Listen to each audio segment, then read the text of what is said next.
ಓಂ ಗಂ ಗಣಪತಯೇ ನಮಃ. ಹಾಯ್ ಹಲೋ ನಮಸ್ಕಾರ. Welcome to spiritual vibes YouTube channel. ಗೆಳೆಯರೇ, ಶಿವನನ್ನು ಪೂಜಿಸಲು ಯಾವುದೇ ವಿಶೇಷ ದಿನದ ಅಗತ್ಯವಿಲ್ಲ, ಏಕೆಂದರೆ ಆತ ಕಾಲಾತೀತ. ಆದರೂ ಭಕ್ತರು ಸೋಮವಾರವನ್ನು ಆತನಿಗಾಗಿ ಮೀಸಲಿಟ್ಟಿದ್ದಾರೆ. ಇಂದಿನ ಈ ವಿಶೇಷ ವಿಡಿಯೋದಲ್ಲಿ ನಾವು ಕೇವಲ ಮಂತ್ರಗಳನ್ನು ನೋಡುವುದಿಲ್ಲ, ಬದಲಾಗಿ ಆ ಮಂತ್ರಗಳು ನಮ್ಮ ಜೀವನದ ಮಟ್ಟದಲ್ಲಿ ಹೇಗೆ ಬದಲಾವಣೆ ತರುತ್ತವೆ, ನಕಾರಾತ್ಮಕತೆಯನ್ನು ಹೇಗೆ ಓಡಿಸುತ್ತವೆ ಎಂಬುದನ್ನು ವಿವರವಾಗಿ ತಿಳಿಯೋಣ. ಶಿವನ ತತ್ವ ಮತ್ತು ತ್ರಿಮೂರ್ತಿಗಳ ರಹಸ್ಯ. 1. ಶಿವನು ಲಯಕಾರಕ ಏಕೆ? ನಾವು ಸಾಮಾನ್ಯವಾಗಿ ಶಿವನನ್ನು ವಿನಾಶಕ ಅಥವಾ ನಾಶಕ ಎಂದು ಕರೆಯುತ್ತೇವೆ. ಆದರೆ ಈ ನಾಶ ಎಂಬ ಪದದ ಹಿಂದೆ ಒಂದು ಅದ್ಭುತವಾದ ಸೃಷ್ಟಿಯ ರಹಸ್ಯವಿದೆ. ತ್ರಿಮೂರ್ತಿಗಳಲ್ಲಿ ಬ್ರಹ್ಮದೇವನು ಸೃಷ್ಟಿಕರ್ತ, ವಿಷ್ಣುವು ಸ್ಥಿತಿಕರ್ತ ಅಥವಾ ಪಾಲಕ ಮತ್ತು ಶಿವನು ಲಯಕಾರಕ. ಶಿವನು ಏನನ್ನು ನಾಶಪಡಿಸುತ್ತಾನೆ? ಆತ ಈ ಜಗತ್ತನ್ನಲ್ಲ, ಬದಲಿಗೆ ನಮ್ಮಲ್ಲಿರುವ ಅಹಂಕಾರ, ಅಜ್ಞಾನ ಮತ್ತು ತಮೋಗುಣಗಳನ್ನು ನಾಶಪಡಿಸುತ್ತಾನೆ. ವಿಜ್ಞಾನದ ದೃಷ್ಟಿಯಿಂದ ನೋಡುವುದಾದರೆ, ಹಳೆಯ ಕಣಗಳು ನಾಶವಾಗದ ಹೊರತು ಹೊಸ ಜೀವಕೋಶಗಳು ಹುಟ್ಟಲು ಸಾಧ್ಯವಿಲ್ಲ. ಹಾಗೆಯೇ ನಮ್ಮಲ್ಲಿರುವ ಹಳೆಯ ಕೆಟ್ಟ ಆಲೋಚನೆಗಳು, ನಕಾರಾತ್ಮಕ ಶಕ್ತಿ ಮತ್ತು ರೋಗಗ್ರಸ್ತ ಭಾವನೆಗಳು ಲಯವಾದರೆ ಮಾತ್ರ ಹೊಸ ಚೈತನ್ಯ ಉದಯವಾಗುತ್ತದೆ. ಶಿವನು ಮಾಡುವ ವಿನಾಶವು ವಾಸ್ತವವಾಗಿ ಒಂದು ಪುನರ್ಜನ್ಮದ ಆರಂಭ. ಅಶುದ್ಧವಾದುದನ್ನು ಸುಟ್ಟು ಭಸ್ಮ ಮಾಡಿ ಪರಿಶುದ್ಧವಾದುದನ್ನು ಉಳಿಸಿಕೊಳ್ಳುವುದೇ ಶಿವತತ್ವ. 2. ತ್ರಿಮೂರ್ತಿಗಳ ರಹಸ್ಯ ಮತ್ತು ಸಮತೋಲನ. ತ್ರಿಮೂರ್ತಿಗಳು ಬೇರೆ ಬೇರೆಯಲ್ಲ, ಅವರು ಒಂದೇ ಪರಬ್ರಹ್ಮದ 3 ಆಯಾಮಗಳು. ಸೃಷ್ಟಿ ಅಂದರೆ ಬ್ರಹ್ಮ ಮತ್ತು ಸ್ಥಿತಿ ಎಂದರೆ ವಿಷ್ಣು ನಡೆಯಬೇಕಾದರೆ ಅಲ್ಲಿ ಕಾಲಕಾಲಕ್ಕೆ ಪರಿವರ್ತನೆ ಅಥವಾ ಲಯ ಅಂದರೆ ಶಿವ ಅತಿ ಮುಖ್ಯ. ಶಿವನು ಕೇವಲ ಸ್ಮಶಾನವಾಸಿಯಲ್ಲ, ಆತ ವೈರಾಗ್ಯದ ಸಂಕೇತ. ಲೌಕಿಕ ಜಗತ್ತಿನ ಮಾಯೆಯಿಂದ ಬಿಡಿಸಿ ನಮ್ಮನ್ನು ಶಾಶ್ವತವಾಗಿ ಸತ್ಯದ ಕಡೆಗೆ ಕರೆದೊಯ್ಯುವವನೇ ಮಹಾದೇವ.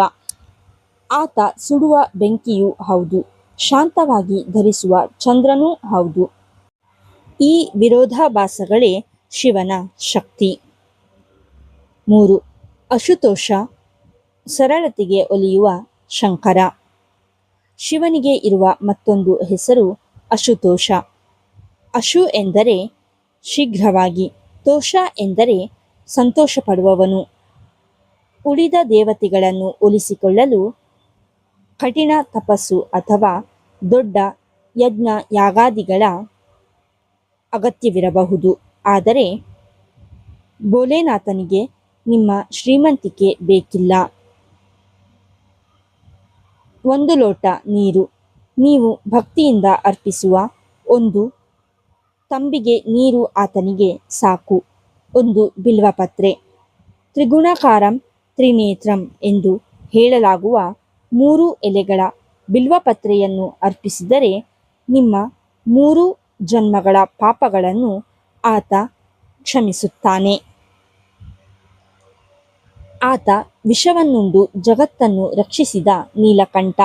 ನಮ್ಮ ಕಷ್ಟ ಎಂಬ ವಿಷವನ್ನು ತಾನುಂಡು ನಮಗೆ ಸುಖವೆಂಬ ಅಮೃತವನ್ನು ನೀಡುವ ಮಹಾದಾನಿ. ನೀವು ಕೇವಲ ಮಂತ್ರಗಳನ್ನು ಉಚ್ಚರಿಸುವಾಗ ನಿಮ್ಮ ಮನಸ್ಸು ಶುದ್ಧವಾಗಿದ್ದರೆ ಶಿವನು ತಕ್ಷಣವೇ ಸ್ಪಂದಿಸುತ್ತಾನೆ. ಆತ ಶಿಸ್ತಿನ ದೇವರಿಗಿಂತ ಹೆಚ್ಚಾಗಿ ಪ್ರೀತಿಯ ತಂದೆಯಾಗಿ ಭಕ್ತರನ್ನು ಸಲಹುತ್ತಾನೆ. ಶಿವಮಂತ್ರಗಳ ಆಳವಾದ ವಿಶ್ಲೇಷಣೆ. ಶಿವ ಪಂಚಾಕ್ಷರಿ ಮಂತ್ರ. ಬ್ರಹ್ಮಾಂಡದ 5 ತತ್ವಗಳು ಶಿವ ಪಂಚಾಕ್ಷರಿ ಮಂತ್ರವಾದ ಓಂ ನಮಃ ಶಿವಾಯ ಕೇವಲ ಭಕ್ತಿ ಗೀತೆಯಲ್ಲ, ಇದು ಪ್ರಕೃತಿಯ ಮೂಲಾಧಾರ. ಈ 5 ಅಕ್ಷರಗಳು ನಮ್ಮ ದೇಹ ಮತ್ತು ಈ ಸೃಷ್ಟಿಯನ್ನು ನಿರ್ಮಿಸಿರುವ ಪಂಚಭೂತಗಳನ್ನು ಪ್ರತಿನಿಧಿಸುತ್ತವೆ. ನ ಪೃಥ್ವಿ ತತ್ವ ಅಂದರೆ ನೆಲ. ಇದು ನಮ್ಮ ದೇಹದ ದೃಢತೆ ಮತ್ತು ಸ್ಥಿರತೆಯನ್ನು ಸೂಚಿಸುತ್ತದೆ. ಮ ಅಂದರೆ ಜಲತತ್ವ ನೀರು, ನಮ್ಮ ಭಾವನೆಗಳು ಮತ್ತು ರಕ್ತ ಸಂಚಾರದ ಸಂಕೇತ. ಶಿ ಅಗ್ನಿತತ್ವ ಅಂದರೆ ಬೆಂಕಿ, ನಮ್ಮ ಜೀರ್ಣಶಕ್ತಿ ಮತ್ತು ಬುದ್ಧಿಯ ತೇಜಸ್ಸು.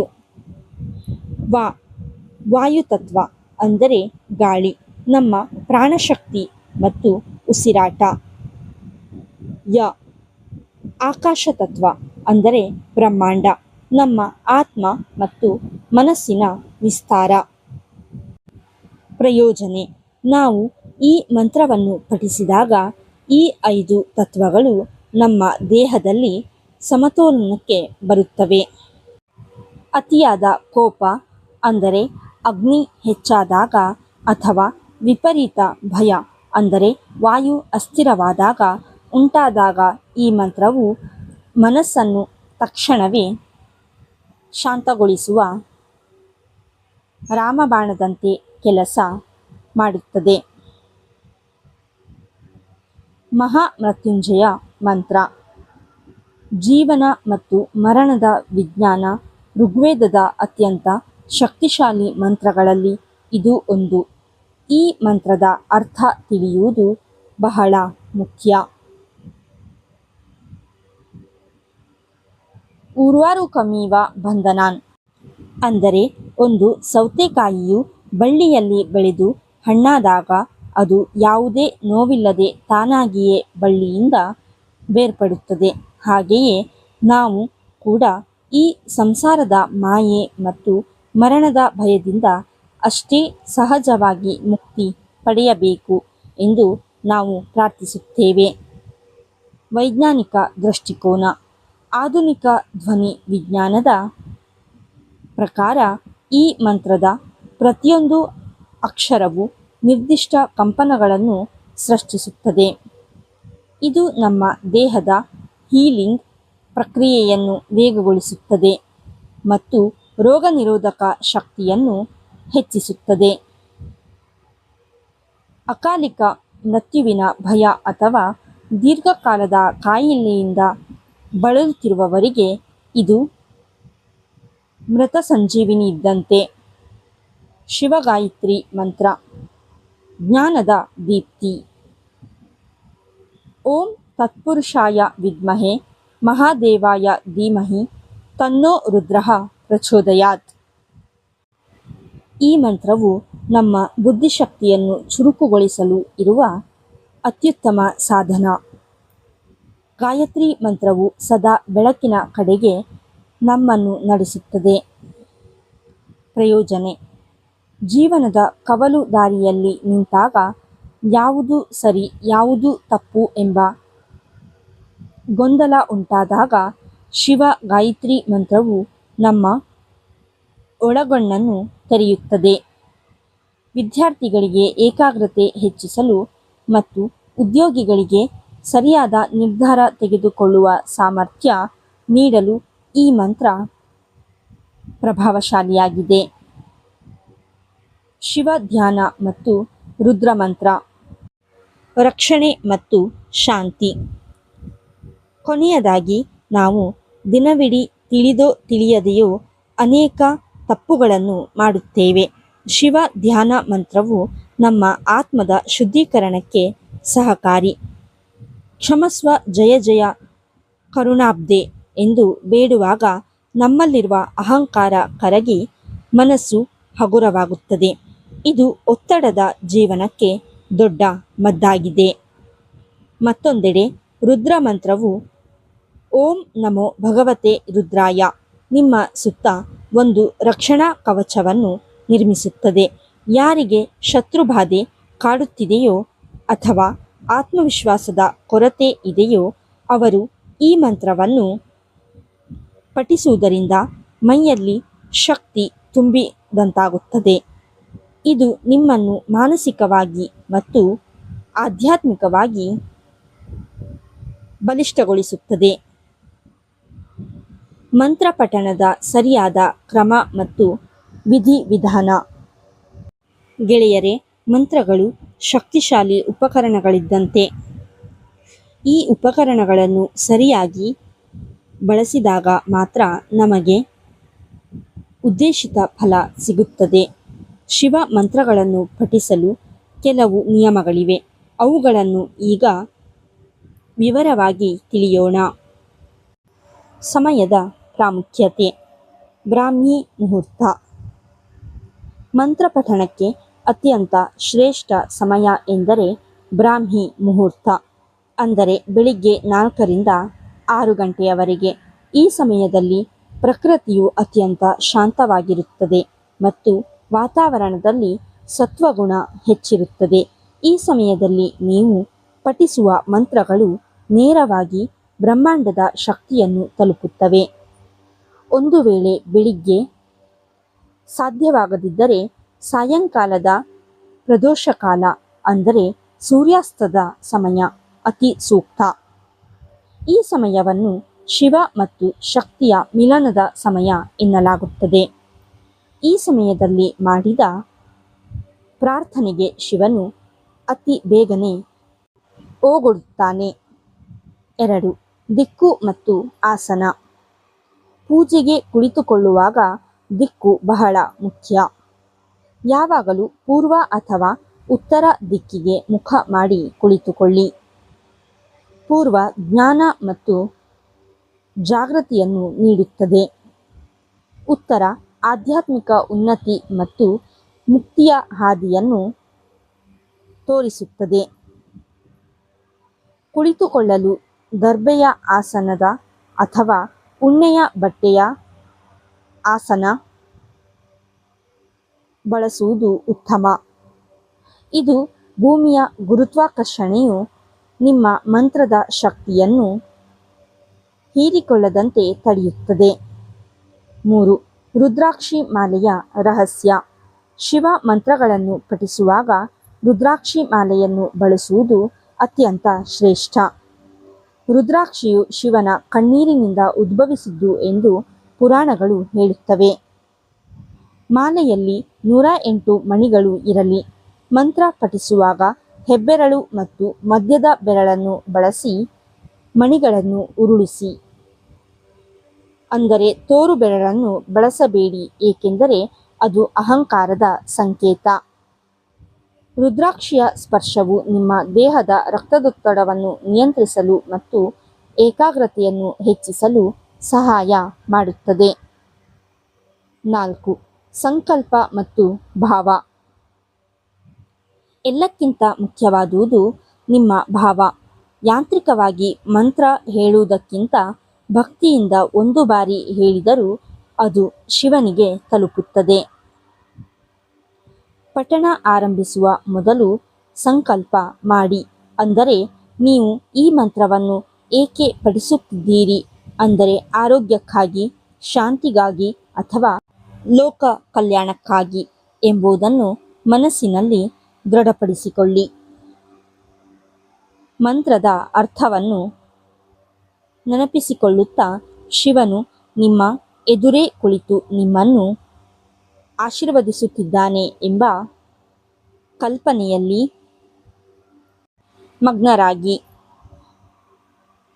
ನೆನಪಿಡಿ, ಮಂತ್ರವು ಒಂದು ಶಬ್ದವಾದರೆ ನಿಮ್ಮ ಭಕ್ತಿಯು ಆ ಶಬ್ದಕ್ಕೆ ಜೀವ ತುಂಬುವ ಪ್ರಾಣಶಕ್ತಿ. ಗೆಳೆಯರೇ, ಇಲ್ಲಿಯವರೆಗೆ ನಾವು ಮಂತ್ರಗಳ ಬಗ್ಗೆ ತಿಳಿದುಕೊಂಡೆವು. ಈಗ ಅನೇಕರ ಮನಸ್ಸಿನಲ್ಲಿರುವ ಕೆಲವು ಆಳವಾದ ಪ್ರಶ್ನೆಗಳಿಗೆ ಉತ್ತರ ಕಂಡುಕೊಳ್ಳೋಣ. ಇದು ನಿಮ್ಮ ಜೀವನದ ದೃಷ್ಟಿಕೋನವನ್ನೇ ಬದಲಿಸಬಹುದು. 1. ಶಿವನು ಸ್ಮಶಾನವಾಸಿ ಏಕೆ? ಅನೇಕರು ಕೇಳುತ್ತಾರೆ, ಎಲ್ಲ ದೇವರುಗಳು ವೈಭವದ ಅರಮನೆ ಅಥವಾ ಸ್ವರ್ಗದಲ್ಲಿದ್ದರೆ ಮಹಾದೇವನು ಸ್ಮಶಾನದಲ್ಲಿ ಏಕೆ ವಾಸಿಸುತ್ತಾನೆ ಎಂದು. ಇದು ಕೇವಲ ಒಂದು ಸ್ಥಳದ ಕಥೆಯಲ್ಲ, ಇದೊಂದು ದೊಡ್ಡ ಜೀವನ ಪಾಠ. ಸ್ಮಶಾನ ಎಂದರೆ ಎಲ್ಲವೂ ಕೊನೆಗೊಳ್ಳುವ ಜಾಗ. ಅಲ್ಲಿ ಎಲ್ಲವೂ ಸುಟ್ಟು ಭಸ್ಮವಾಗುತ್ತದೆ.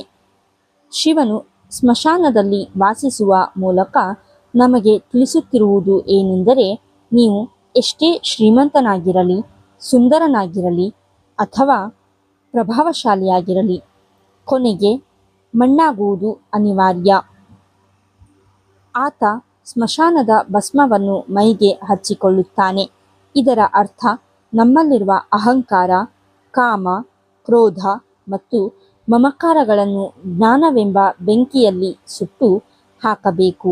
ಯಾವಾಗ ನಮ್ಮ ಅಹಂಕಾರ ಸುಟ್ಟು ಹೋಗುತ್ತದೆಯೋ ಆಗ ಮಾತ್ರ ನಮ್ಮೊಳಗೆ ಶಿವತತ್ವ ಜಾಗೃತವಾಗುತ್ತದೆ. ಸ್ಮಶಾನವಾಸಿಯಾದ ಶಿವನು ವೈರಾಗ್ಯದ ಸಂಕೇತ. ಜಗತ್ತಿನ ಸಕಲ ಮೋಹಗಳ ನಡುವೆಯೂ ಅಂಟಂಟಿಲ್ಲದೆ ಬಾಳುವುದನ್ನು ಆತ ಕಲಿಸುತ್ತಾನೆ. 2. ಉದ್ಯೋಗ ಮತ್ತು ವೃತ್ತಿಜೀವನದಲ್ಲಿ ಮಂತ್ರಗಳ ಪಾತ್ರ. ಮತ್ತೊಂದು ಮುಖ್ಯ ಪ್ರಶ್ನೆ. ಆಧ್ಯಾತ್ಮಿಕ ಮಂತ್ರಗಳು ನಮ್ಮ ಲೌಕಿಕ ಉದ್ಯೋಗ ಅಥವಾ ಬಿಸ್ನೆಸ್ನಲ್ಲಿ ಯಶಸ್ಸು ನೀಡುತ್ತವೆಯೇ? ಖಂಡಿತವಾಗಿಯೂ ಹೌದು. ಇದು ಹೇಗೆ ಕೆಲಸ ಮಾಡುತ್ತದೆ ಎಂಬುದನ್ನು ತಿಳಿಯೋಣ. ಏಕಾಗ್ರತೆ. ನಾವು ಮಂತ್ರಗಳನ್ನು ಪಠಿಸುವಾಗ ನಮ್ಮ ಮನಸ್ಸು ಒಂದು ನಿರ್ದಿಷ್ಟ ಧ್ವನಿ ಮತ್ತು ಭಾವದ ಮೇಲೆ ಕೇಂದ್ರೀಕೃತವಾಗಿರುತ್ತದೆ. ಇದು ನಿಮ್ಮ ಮೆದುಳಿಗೆ ಫೋಕಸ್ ಮಾಡುವ ತರಬೇತಿ ನೀಡುತ್ತದೆ. ನೀವು ಕಚೇರಿಯಲ್ಲಿ ಅಥವಾ ಕೆಲಸದಲ್ಲಿ ತೊಡಗಿದ್ದಾಗ ನಿಮ್ಮ ಗಮನ ಬೇರೆಡೆಗೆ ಹೋಗದೆ ಕೆಲಸದ ಮೇಲೆ ಸ್ಥಿರವಾಗಿರುತ್ತದೆ. ಒತ್ತಡ ನಿರ್ವಹಣೆ. ಶಿವ ಮಂತ್ರಗಳ ಕಂಪನವು ಮೆದುಳಿನಲ್ಲಿ ಆಲ್ಫಾ ಅಲೆಗಳನ್ನು ಸೃಷ್ಟಿಸುತ್ತದೆ. ಇದು ಒತ್ತಡವನ್ನು ಕಡಿಮೆ ಮಾಡುತ್ತದೆ. ಶಾಂತವಾದ ಮನಸ್ಸಿನಿಂದ ನೀವು ತೆಗೆದುಕೊಳ್ಳುವ ನಿರ್ಧಾರಗಳು ಸದಾ ಸರಿಯಾಗಿರುತ್ತದೆ. ಆತ್ಮವಿಶ್ವಾಸ. ಮಹಾಮೃತ್ಯುಂಜಯ ಅಥವಾ ರುದ್ರ ಮಂತ್ರಗಳು ನಿಮ್ಮಲ್ಲಿರುವ ಭಯವನ್ನು ಹೋಗಲಾಡಿಸುತ್ತವೆ. ಸಭೆಗಳಲ್ಲಿ ಮಾತನಾಡುವಾಗ ಅಥವಾ ಸವಾಲುಗಳನ್ನು ಎದುರಿಸುವಾಗ ಈ ಮಂತ್ರಶಕ್ತಿಯು ನಿಮಗೆ ಅಜೇಯ ಆತ್ಮವಿಶ್ವಾಸವನ್ನು ನೀಡುತ್ತದೆ. ಯಶಸ್ಸು ಎಂದರೆ ಕೇವಲ ಹಣವಲ್ಲ, ಅದು ಶಾಂತಿಯುತ ಮನಸ್ಸಿನಿಂದ ಮಾಡುವ ಪ್ರಗತಿ. ಶಿವನ ಆರಾಧನೆ ನಿಮಗೆ ಆ ಸ್ಥಿರತೆಯನ್ನು ನೀಡುತ್ತದೆ. ಗೆಳೆಯರೇ, ಇಲ್ಲಿಯವರೆಗೆ ನಾವು ಶಿವನ ತತ್ವ, ಮಂತ್ರಗಳ ಅರ್ಥ ಮತ್ತು ಅವುಗಳನ್ನು ಪಠಿಸುವ ಸರಿಯಾದ ಕ್ರಮದ ಬಗ್ಗೆ ಸುದೀರ್ಘವಾಗಿ ಚರ್ಚಿಸಿದ್ದೇವೆ. ಆಧ್ಯಾತ್ಮಿಕತೆ ಎಂಬುದು ಕೇವಲ ಕೇಳಿಸಿಕೊಳ್ಳುವ ವಿಷಯವಲ್ಲ, ಅದು ಅನುಭವಕ್ಕೆ ತಂದುಕೊಳ್ಳಬೇಕಾದ ಶಕ್ತಿ. ಈ ಶಿವ ಮಂತ್ರಗಳನ್ನು ನಿಮ್ಮ ದೈನಂದಿನ ಜೀವನದ ಒಂದು ಭಾಗವಾಗಿಸಿಕೊಳ್ಳಿ. ನೀವು ಬೆಳಿಗ್ಗೆ ಎದ್ದ ತಕ್ಷಣ ಇರಲಿ ಅಥವಾ ರಾತ್ರಿ ಮಲಗುವ ಮುನ್ನ ಇರಲಿ, ಕನಿಷ್ಠ 5 ನಿಮಿಷಗಳ ಕಾಲ ಈ ಮಂತ್ರಗಳೊಂದಿಗೆ ಕಳೆಯಿರಿ. ನಿಮ್ಮ ಜೀವನದಲ್ಲಿ ಶಾಂತಿ, ಆರೋಗ್ಯ ಮತ್ತು ಸಕಾರಾತ್ಮಕ ಬದಲಾವಣೆಗಳು ಹೇಗೆ ಘಟಿಸುತ್ತವೆ ಎಂಬುದನ್ನು ನೀವೇ ಗಮನಿಸುತ್ತೀರಿ. ಈ ಮಾಹಿತಿ ನಿಮಗೆ ನಿಜಕ್ಕೂ ಉಪಯುಕ್ತವೆನಿಸಿದರೆ ಮತ್ತು ನಿಮ್ಮಲ್ಲಿ ಭಕ್ತಿಯ ಚೈತನ್ಯ ಮೂಡಿಸಿದ್ದರೆ, ಶಿವನ ಮೇಲಿನ ಗೌರವ ಮತ್ತು ಪ್ರೀತಿಯ ಸಂಕೇತವಾಗಿ ಕೆಳಗಿನ ಕಮೆಂಟ್ ಬಾಕ್ಸ್ನಲ್ಲಿ ಓಂ ನಮಃ ಶಿವಾಯ ಎಂದು ಬರೆಯಲು ಮರೆಯಬೇಡಿ. ನಿಮ್ಮ ಒಂದು ಕಮೆಂಟ್ ನಮ್ಮ ಚಾನಲ್ಗೆ ದೊಡ್ಡ ಪ್ರೋತ್ಸಾಹ ನೀಡುತ್ತದೆ. ಈ ವಿಡಿಯೋ ನಿಮಗೆ ಇಷ್ಟವಾಗಿದ್ದಲ್ಲಿ ದಯವಿಟ್ಟು ಒಂದು ಲೈಕ್ ಮಾಡಿ. ಈ ಜ್ಞಾನವು ಕೇವಲ ನಿಮ್ಮಲ್ಲಿಯೇ ಉಳಿಯಬಾರದು, ನಿಮ್ಮ ಕುಟುಂಬ ಮತ್ತು ಆತ್ಮೀಯ ಗೆಳೆಯರೊಂದಿಗೆ ಈ ವಿಡಿಯೋವನ್ನು ಶೇರ್ ಮಾಡಿ. ಅವರು ಕೂಡ ಶಿವನ ಅನುಗ್ರಹಕ್ಕೆ ಪಾತ್ರರಾಗಲಿ. ಇಂತಹ ಆಳವಾದ ಆಧ್ಯಾತ್ಮಿಕ ವಿಶ್ಲೇಷಣೆಗಳು ಮತ್ತು ಜೀವನ ಬದಲಿಸುವ ಮಾಹಿತಿಗಳಿಗಾಗಿ ನಮ್ಮ ಸ್ಪಿರಿಚುವಲ್ ವೈಬ್ಸ್ ಚಾನಲನ್ನು ಈಗಲೇ ಸಬ್ಸ್ಕ್ರೈಬ್ ಮಾಡಿ ಹಾಗೂ ಪಕ್ಕದಲ್ಲಿರುವ ಬೆಲ್ ಐಕಾನ್ ಒತ್ತಿ. ಮುಂದಿನ ವಿಡಿಯೋದಲ್ಲಿ ಮತ್ತೊಂದು ವಿಶೇಷವಾದ ಆಧ್ಯಾತ್ಮಿಕ ವಿಷಯದೊಂದಿಗೆ ನಿಮ್ಮನ್ನು ಭೇಟಿಯಾಗುತ್ತೇನೆ. ಅಲ್ಲಿಯವರೆಗೂ ಶಿವನು ನಿಮ್ಮನ್ನು ಸುಖವಾಗಿ ಇಟ್ಟಿರಲಿ. ಧನ್ಯವಾದಗಳು. ನಮಸ್ಕಾರ.